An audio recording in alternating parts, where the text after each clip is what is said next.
Hello दोस्तों, आप लोग कैसे हैं। आशा करता हूं कि आप लोग अच्छे होंगे और मस्त होंगे। मैं क्लास 9th का फिजिक्स का एक चैप्टर पढ़ा रहा था, ग्रेविटेशन यानी गुरुत्वाकर्षण। तो गुरुत्वाकर्षण में गुरुत्वाकर्षण नियतांक, गुरुत्वाकर्षण बल है ना, पृथ्वी का द्रव्यमान, सूर्य का द्रव्यमान, चंद्रमा का द्रव्यमान, मतलब पूरा डिटेल्स के साथ गुरुत्वीय त्वरण क्या है A to Z मैंने कंप्लीट करा दिया है। ठीक है, आपने उस वीडियो को नहीं देखा है तो ज़रूर देख लीजिएगा। और मैंने ये भी बताया कि गुरुत्वीय त्वरण का मान पृथ्वी के ऊपर कब कब कैसे बदलता है। ठीक है, पृथ्वी के ऊपर गुरुत्वीय त्वरण का मान कब शून्य होता है, सब डिटेल्स के साथ मैंने समझा दिया है गुरुत्वीय त्वरण वाले टॉपिक में। इस टॉपिक में हम लोग पढ़ने वाले हैं कि कैपिटल जी एंड स्मॉल जी में अंतर, यानी सार्वत्रिक गुरुत्वाकर्षण नियतांक और गुरुत्वीय त्वरण में अंतर।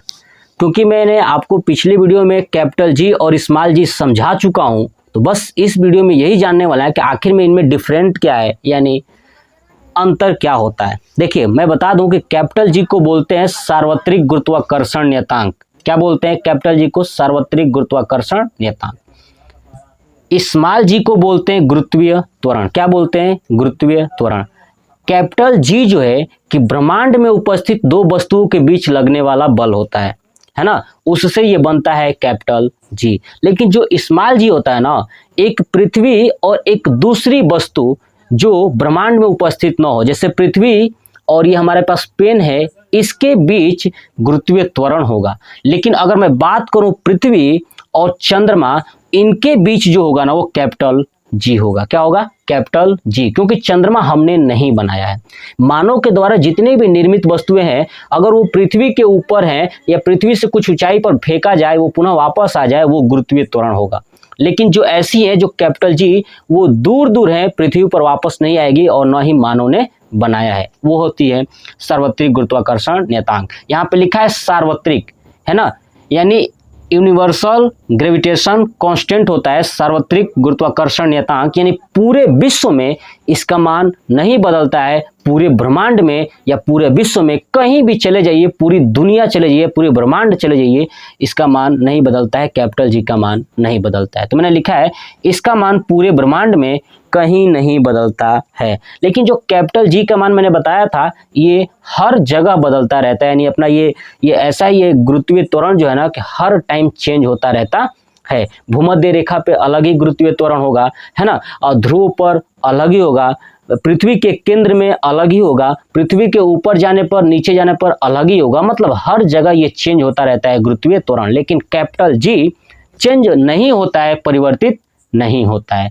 नेक्स्ट है कि जो कैपिटल जी का जो मात्रक है ना, न्यूटन मीटर स्क्वायर पर केजी स्क्वायर होता है। ध्यान रखिएगा कि कैपिटल जी का मात्रक न्यूटन मीटर स्क्वायर पर केजी स्क्वायर होता है। वही आपसे पूछा जाए कि स्मॉल जी का मात्रक कितना होता है, तो मीटर पर सेकेंड स्क्वायर। कितना होता है? मीटर पर सेकेंड स्क्वायर। ठीक है, याद रखिएगा। उसके बाद जानते हैं कि जो कैपिटल जी है ना, वो एक अदिश राशि है। क्या है? अदिश राशि है। देखिए, कैपिटल जी एक अदिश राशि है। और वही स्मॉल जी की बात करूं तो स्मॉल जी एक सदिश राशि है। कैसे याद रखोगे? तो मैंने जब सदिश और अदिश बताया था, वहां पे तरीका बताया था कि जब त्वरण शब्द लगा मिल जाए, त्वरण, तो क्या है? वो सदिश होती हैं। तो ये गुरुत्वीय त्वरण है, इसलिए यह सदिश राशि है, और इसमें ये नहीं है, इसलिए यह अदिश राशि है। क्लियर? अब कैपिटल जी का जो मान होता है ना, 6.67 मल्टीप्लाई 10⁻⁻11 न्यूटन मीटर स्क्वायर पर केजी स्क्वायर। याद रखिएगा कि कैपिटल जी का मान कितना होता है, तो 6.67 मल्टीप्लाई 10⁻⁻11 न्यूटन मीटर स्क्वायर पर केजी स्क्वायर। लेकिन वही बात करूं कि स्मॉल जी का कितना होता है, तो 9.8 मीटर पर सेकेंड स्क्वायर।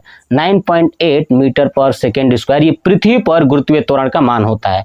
हर जो जितने भी प्लेनेट हैं या सन की बात करूं, सब जगह गुरुत्वीय त्वरण का मान अलग अलग होगा। क्योंकि जो खुद मान लीजिए कि अगर मेरे पास सूर्य है ना, मान लीजिए कि सूर्य है, तो सूर्य की खींचने की शक्ति अलग होगी और पृथ्वी की खींचने की शक्ति अलग होगी। तो सूर्य किसी वस्तु को अपने तरफ खींचेगा तो वहां भी गुरुत्वीय त्वरण होगा। पृथ्वी जब किसी वस्तु को अपनी ओर खींचती है तो वहां गुरुत्वीय त्वरण होता है, लेकिन पृथ्वी और सूर्य के बीच में जो होगा ना वो होगा कैपिटल जी, यानी सार्वत्रिक गुरुत्वाकर्षण नियतांक। क्लियर? तो ये था कैपिटल जी तथा स्मॉल जी में संबंध। क्लियर? अब हमारे पास क्लास 9th का ही लास्ट टॉपिक बचा हुआ है, वो है द्रव्यमान और भार में अंतर। ठीक है, आप अगर क्लास 9th में पढ़ते हो तो आपने देखा होगा सिलेबस। ठीक है, सिलेबस के अकॉर्डिंग मैं A to Z धीरे धीरे करके पढ़ा रहा हूँ। ठीक है, तो ये लास्ट टॉपिक नहीं है, इसके बाद एक लास्ट टॉपिक है द्रव्यमान और भार में अंतर। ठीक है, तो मैं आपको ये चीज़ें सिखाऊंगा कि द्रव्यमान और भार क्या होती हैं, इनमें अंतर क्या है। क्लियर? तो ये वीडियो कैसा लगा कमेंट बॉक्स में कमेंट करके जरूर बताइएगा। जय हिंद, जय भारत, वंदे मातरम।